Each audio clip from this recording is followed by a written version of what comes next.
नमस्कार दोस्तों, कैंसर मुक्ति सेवा केंद्र में आपका हार्दिक स्वागत है।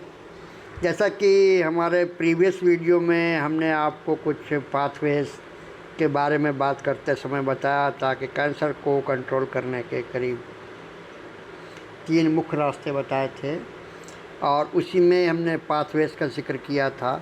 तो आज हम आपको ये समझाने का प्रयास करेंगे कि पाथवे क्या है, उसका क्या महत्व है और कैसे कैंसर उन पाथवे से फैलता है और कैसे हम उन रास्तों को बंद करके कैंसर को कंट्रोल कर सकते हैं और वो मुख्य रास्ते कौन कौन से हैं। इसको बेसिकली ये जो डायग्राम इसमें आप देख रहे हैं, ये बेसिकली एक कॉमन मैन की समझ में नहीं आएगा। इसको हम एक उदाहरण के माध्यम से आपको समझाते हैं। देखिए, जैसा कि आप सब जानते हैं कि हर सिटी में एक घंटाघर होता है और उस घंटाघर पर पहुंचने के कई रास्ते होते हैं। उसमें 4 रास्ते हो सकते हैं, 6 हो सकते हैं, 8 हो सकते हैं या 10 रास्ते हो सकते हैं। अब यहाँ पर ये मान लीजिए कि हर सिटी में, हर डिस्ट्रिक्ट में जो घंटाघर है, सब में आने जाने के रास्ते जो होते हैं अलग अलग होते हैं।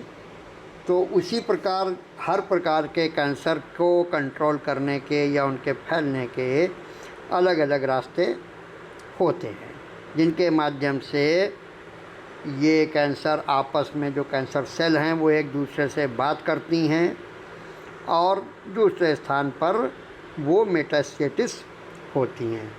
तो जहाँ तक कैंसर के मेन रास्ते का जो सिग्नलिंग रास्ता कहलाता है, जो अधिकांश कैंसर्स में सबसे ज़्यादा ख़तरनाक और सबसे ज़्यादा मैक्सिमम एक्टिविटीज़ इसके माध्यम से होती है। ये आप देख रहे हैं WNT/बीटा कैटिन सिग्नलिंग पाथवे है बेसिकली।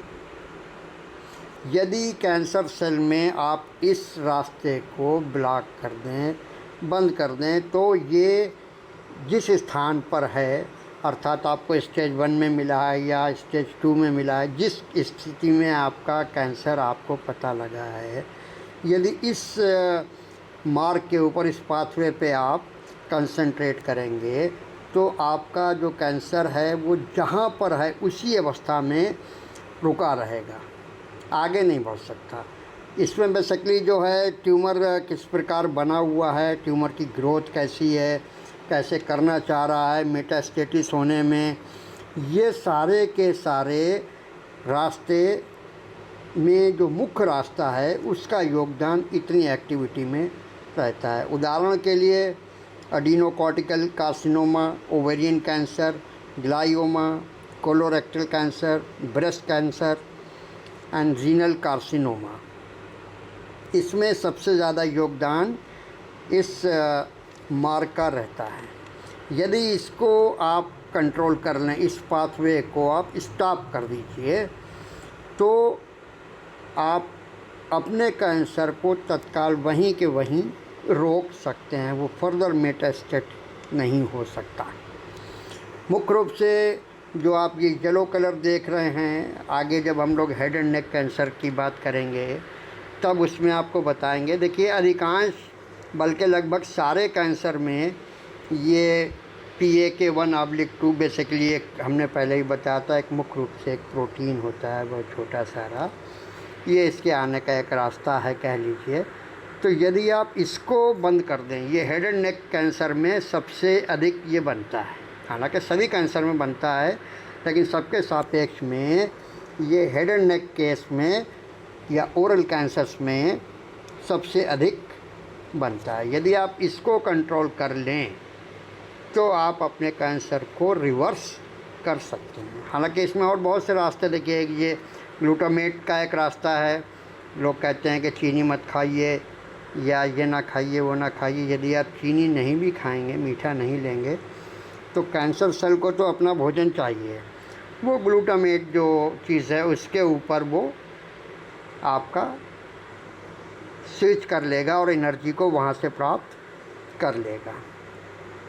इसी प्रकार कुछ पेन होते हैं कैंसर में, वो आपके ये जैक स्टेट जो रास्ता है, इस मुख्य रास्ते से वो आपको जो होते हैं वो करते हैं। लेकिन यदि जैसा हमने आपको ग्लूटामेट में बताया, ये बेसिकली एक इसी का सेल का एनर्जी पाथवे है।